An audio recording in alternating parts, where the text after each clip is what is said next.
This is the Durable Dad Podcast. I'm your host, Tommy Geary. This show will give you the skills and the tools you need to be a rock-solid man for your work, your community, and most importantly, your family.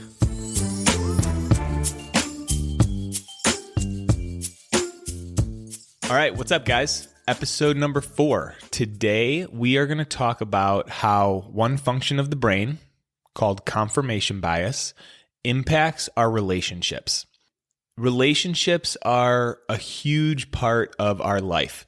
There's actually studies out there that show our relationships determine the quality of our life. When we have higher quality, healthier relationships, we have a higher quality, a healthier life. So we want to be aware of how we're showing up in our relationships, and confirmation bias is going to be a big factor in how we're showing up, how we're communicating, how we are connecting and opening up. So by the end of this episode, you'll start to understand the power of our thinking and confirmation bias, and how when we allow ourselves to be wrong sometimes, we can start getting exactly what we want out of our relationships. It doesn't sound great to have to be wrong, but all good leaders know that they don't have it all figured out. We have to be wrong sometimes. We have to have some humility to tell ourselves that maybe we don't know it all. Defining confirmation bias. All right, in episode 2, I talked about the thinking cycle and how our thoughts directly influence our decisions and the actions that we take in life. All right, so what we want to know about the brain today, what we're going to learn is confirmation bias. It means that we choose to see information that confirms what we already think. An example of this is the weather in Ohio. If you think the weather in Ohio sucks, you're going to notice all the cloudy days. You're going to look at the weather app and take in the cold temperatures and the wind, and you're not going to see the nice weather, the sunny days, the warmer days. It's hard to catch, and because of confirmation bias, we keep subconsciously looking at all the reasons the weather is bad, and then it shows up in our actions. There's a tendency that a lot of people in Ohio don't get outside much in the winter, and they talk to other people about how crappy the weather is. And I'm not trying to dig on the people of Ohio. I live in Ohio, and this isn't everybody. I actually work out with a group of guys that are outside every day of the year, hot, cold, rain, or shine. So not everybody in Ohio thinks the weather sucks. I wanted to use this as an example. I thought it was applicable because my wife and I were talking about this confirmation bias, and this just seems to be a good example of it. But when you have this perspective that the weather is bad in Ohio, even when it turns summertime, brains start to think that it's too hot, it's too humid outside. And then we spend more time indoors in the summer also.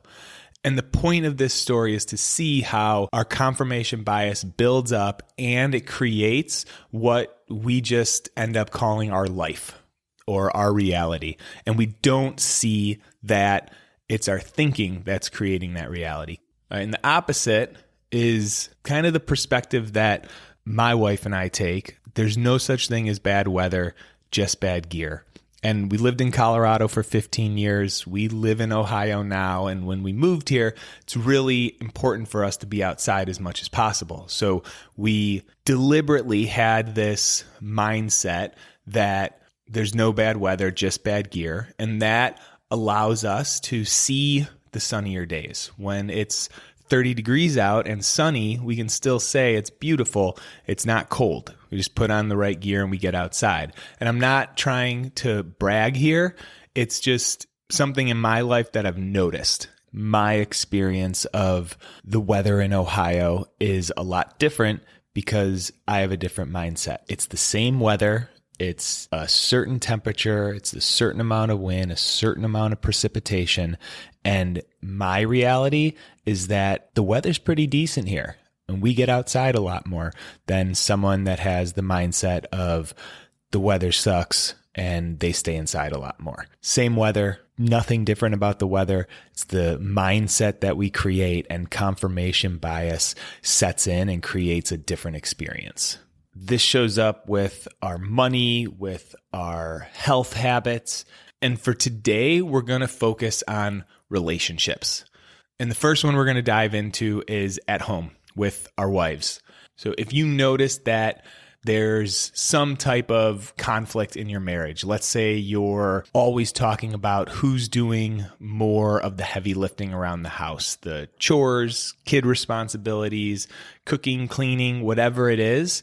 When we get into that, confirmation bias is going to start kicking in and reinforcing our thinking. We're going to start thinking that we're doing more than our wives, and we're going to see all the things that they're not doing. And we're going to possibly start pointing that out to them. And we're going to keep score in our brain that we'll want to be right and they're wrong.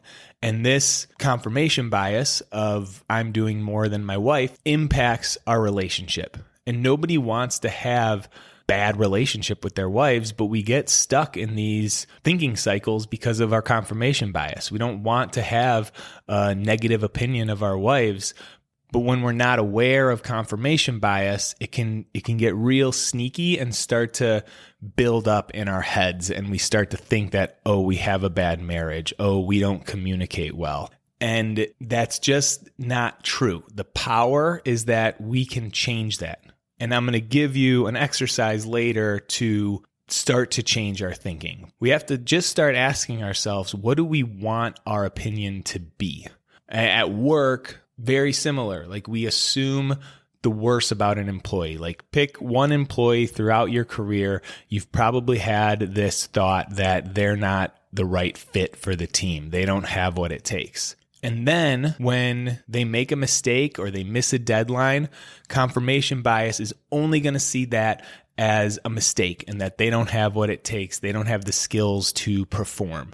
Or if that person is in a meeting and they make a new suggestion about maybe a new process or a new way of doing things, our brain's going to go right towards he's not a team player. And it's going to keep compiling evidence to confirm our belief. And the belief gets stronger and stronger that this guy isn't going to be a good employee, doesn't fit on our team. And it's really hard to see ourselves doing this. If we start to notice what relationships are a little rocky, we can start to become aware. So for the employee example, if we assumed positive intent and that when he missed a deadline, that there might have been something else going on, we're going to support him a little bit more. We're going to ask questions. We're going to try to coach him up a little bit. We're going to be a better leader. And it's not to say we want to overlook areas of improvement. Confirmation bias has a tendency to be negative.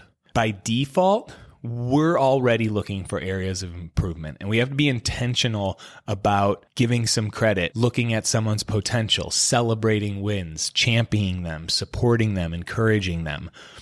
There's also confirmation bias on the positive, and I just want to throw this quick example in there to show you the opposite side, which we also have to check ourselves on. Like for me, my daughter's 5. She's like the best kid in the world, and I love her so much. And I know like that's my dad mind and my dad brain going to see like how perfect she is. I've noticed that it's hurting my discipline. I've had to take a look at that confirmation bias of she can do no wrong. I think like, what are my hard stops? What are my boundaries? Well, lying is a boundary. Talking back is a boundary. And if I'm just thinking that she's perfect and there's nothing she can do wrong, when she lies, my brain's going to find evidence that it's okay. She's still young. She's just figuring it out. Or if she talks back, that's so cute. Look at her little attitude. Instead of putting my foot down in those times and reminding myself that it's my responsibility to raise her with a respect for her elders, let's say. And I'm not saying any of these are right or wrong. I'm just giving you my perspective on how my confirmation bias, how I start to notice it and shift it. All right, a quick recap. Confirmation bias. It's our brain's desire to be right all the time. And the longer that we hold our opinions and our thoughts, confirmation bias gets stronger and stronger, and those opinions show up in our actions and become our reality. If we're thinking the worst out of a person. We'll only see the worst, and then we're not going to show up in a place of clear communication and a place of assuming good intent, and it'll damage our relationships. All right, so what our work is here to enhance our relationships, make our relationships a higher quality, is starting to notice our current confirmation biases and shifting them. And our brain is not going to want to. And this is where we have to be willing to be wrong about opinions that we've held. Your relationships are going to get so much better if you assume positive intent and acknowledge that we're not right all the time. And this is hard for dudes sometimes, but if you really want that better relationship and you're tired of arguing with your partner or not getting the high quality of performance you want out of your employees, this is the start. It's an exercise that I'm going to give you right now that starts to shift our confirmation bias. It's a Japanese technique called Nyakan, and it's an exercise I use. It's an exercise that I offer a lot of my clients because just by changing our confirmation biases, by changing our mindsets, we can make a better relationship. The other person doesn't even have to change. If we change our thinking, we will have a better quality relationship. So this is how it works. There's 3 questions that you ask yourself. So you sit down, you type it up, you can write it out. Think about the person that you're wanting to create a better relationship with. And let's say it's your partner or it's that employee at work. And your first question is, what have I received from this person? When we've built a negative confirmation bias, we don't look at the gifts, the gestures that those people are giving us. So for our wives, when we answer, what have I received from them? We might see some of the chores that they're doing around the house, or they changed their schedule so you could work late one night. If we're thinking about our employee, what have I received from this employee that I'm really struggling with right now?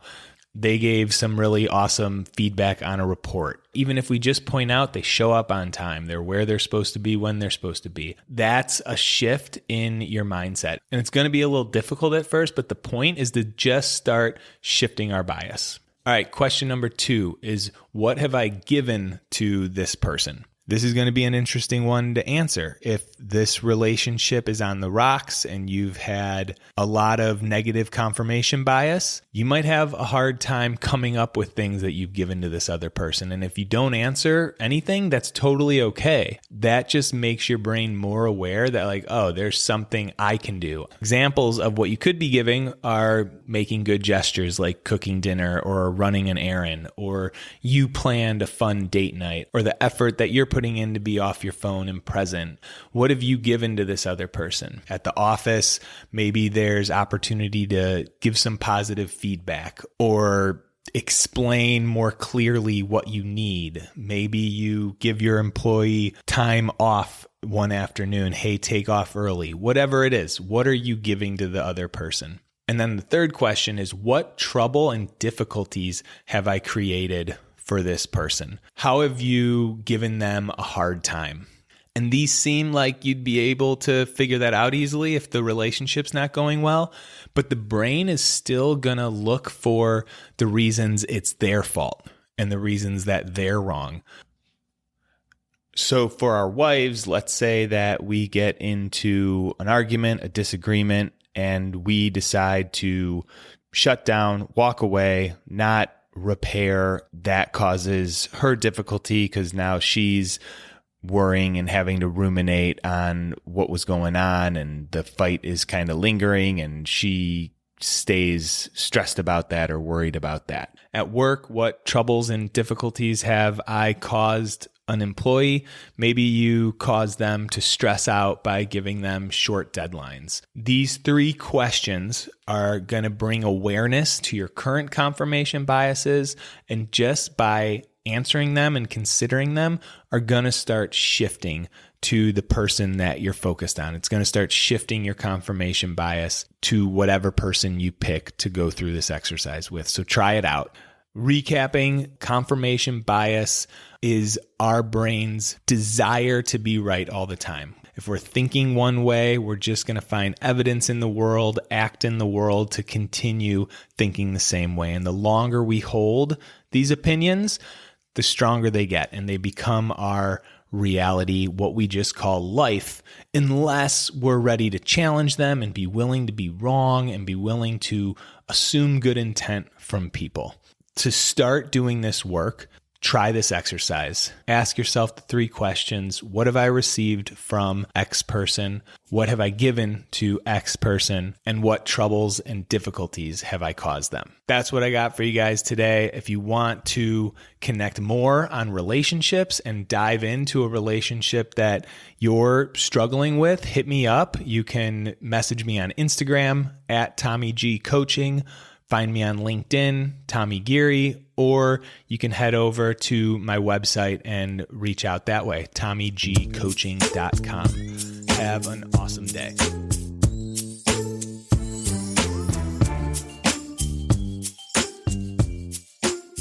All right, before you take off, what is your big challenge for 2026? If you haven't decided yet, check out the next Grand Canyon trip, a 16-mile hike from the top of the canyon down to the Colorado River and back up. This is the kind of challenge that's going to push you into a higher gear. You're going to train, you're going to get in better shape, and you're going to check off a bucket list experience. So if you're wanting something to train for next year, a goal that's going to pull you out of the grind, this is it. We're assembling the team right now. All the details are on the website. Training starts in January. We hike in April. Check it out.